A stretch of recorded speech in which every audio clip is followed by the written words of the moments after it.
Hai, salam damai, salam kasih Kristus dan salam berjumpa kembali dalam video ini. Saya ingin menjelaskan kepada Anda mengenai dengan hal praktikal pertanyaan soal selidik, yaitu berkenaan dengan password ataupun kata kunci dan juga berkenaan dengan penyebaran ataupun pemberian link dan juga password kepada umat yang ingin menjawab soal selidik ini secara online.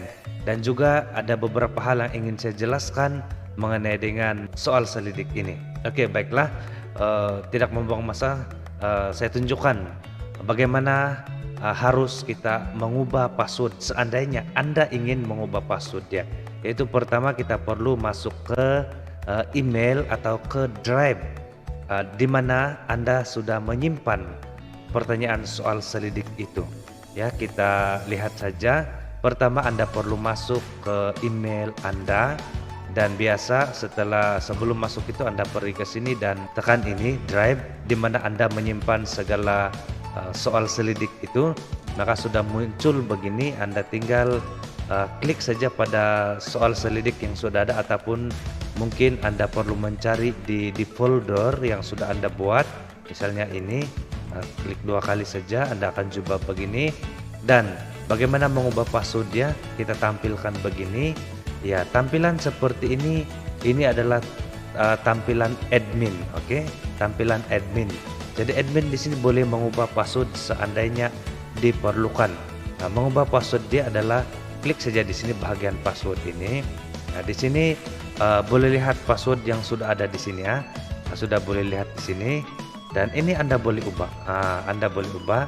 Ini biarkan text. Ini biarkan, dan pastikan ini short answer. Ini di sini mesti begini. Lalu ini boleh diubah. Ubah apa saja. Yang penting dia sesuatu yang unik lah. Oke.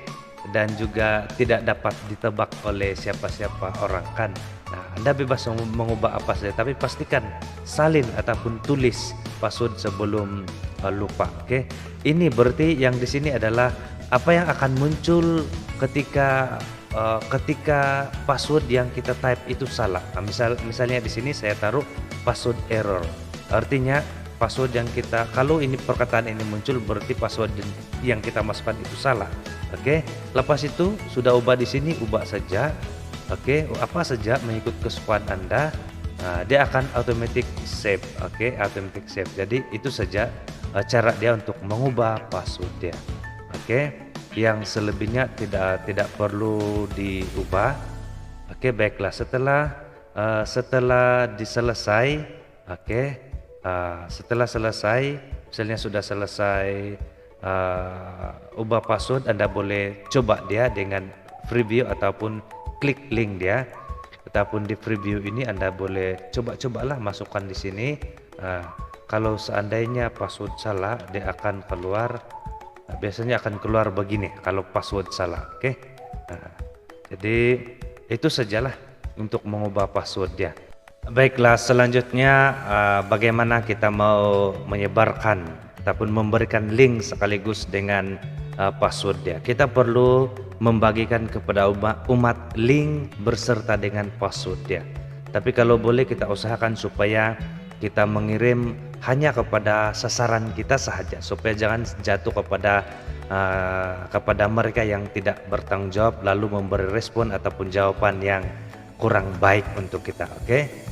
Oke, misalnya kita di sini kan, kita sudah di sini sudah ubah password, lalu kita klik saja ini send.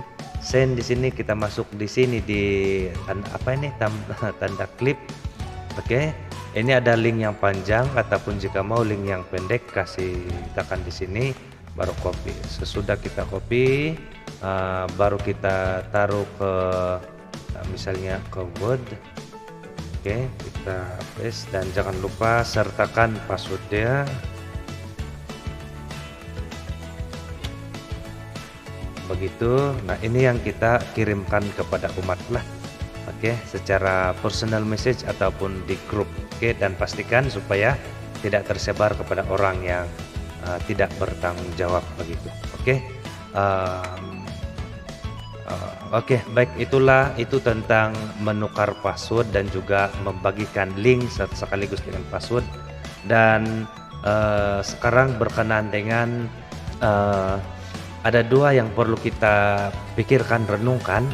Jadi saya ingin memberi wawasan kepada Anda saja, yaitu mengenai dengan pertanyaan siapa yang akan bagaimana soal selidik ini disebarkan. Oke, ada dua keadaan dan dua cabaran kita. Yang pertama yaitu kalau kita menjawab soal selidik ini secara online, maka tugas perumusan itu dilakukan oleh tim inti dari paroki Anda masing-masing. Tetapi Anda akan memiliki kerja yang banyak, kerja yang berat untuk merumuskan banyak jawaban dari umat. Misalnya semua umat yang dari Cook, dari John itu menjawab, dan semua jawaban mereka itu akan masuk di dalam folder yang Anda sudah siapkan di Google Drive Anda, di email Anda masing-masing. Dan akan banyak respon umat yang akan masuk di sana, dan itu harus Anda rumuskan sebagai tim inti. Anda yang akan bertugas. Maka dari banyak jawaban itu banyak kerja Anda untuk merumuskan. Ini risiko kalau kita lakukan secara online. Oke. Nah, yang kedua ini adalah cara kita supaya kerja-kerja merumuskan itu mudah dan senang. Yaitu kita sebarkan kaji selidik ini, soal selidik ini secara bersemuka. Bersemuka berarti pertanyaan-pertanyaan soal selidik ini kita sebarkan kepada umat dari peringkat akar umbi. Kita manfaatkan pengurusi-pengurusi KKD dan Cook. Oke. Jadi ini soalan diberikan kepada umat di peringkat Cook ataupun peringkat KKD, dan respon-respon ataupun jawaban-jawaban dari umat di peringkat Cook itu akan dirumuskan di peringkat Cook, bahkan boleh merumuskan di peringkat KKD. Seandainya dirumuskan di peringkat KKD, maka pengurusi-pengurusi KKD yang bertanggung jawab untuk merumuskannya, ataupun tim yang sudah diberi tanggung jawab. Oke, rumusan dari peringkat KKD dibawa ke peringkat Cook, supaya Cook melakukan rumusan daripada rumusan-rumusan yang diterima dari peringkat KKD. Dan rumusan yang dilakukan oleh tim di peringkat Cook akan dibawa ke peringkat John. Di peringkat John pula akan merumuskan rumusan-rumusan dari semua peringkat Cook yang diterima. Maka rumusan dari peringkat John yang merupakan hasil perumusan dari semua rumusan di peringkat Cook dibawa ke peringkat paroki. Maka paroki hanya merumuskan rumusan yang diterima dari semua rumusan di peringkat John yang ada di paroki Anda. Maka kerja merumuskan oleh tim inti di peringkat paroki itu sudah senang, sudah mudah, tidak banyak lagi. Dan ini mempermudah kinerja tim inti di peringkat paroki masing-masing. Jadi ada dua cadangan di sini. Jadi apapun dari Anda semua, bagaimana untuk melaksanakannya, yang penting timeline ataupun roadmap itu kita turuti. Oke, jadi itu saja untuk video kali ini, dan pasti ada lagi penjelasan-penjelasan selanjutnya demi kelancaran proses sinodal di keuskupan kita. Sekali lagi terima kasih dan semoga bermanfaat. Tuhan memberkati.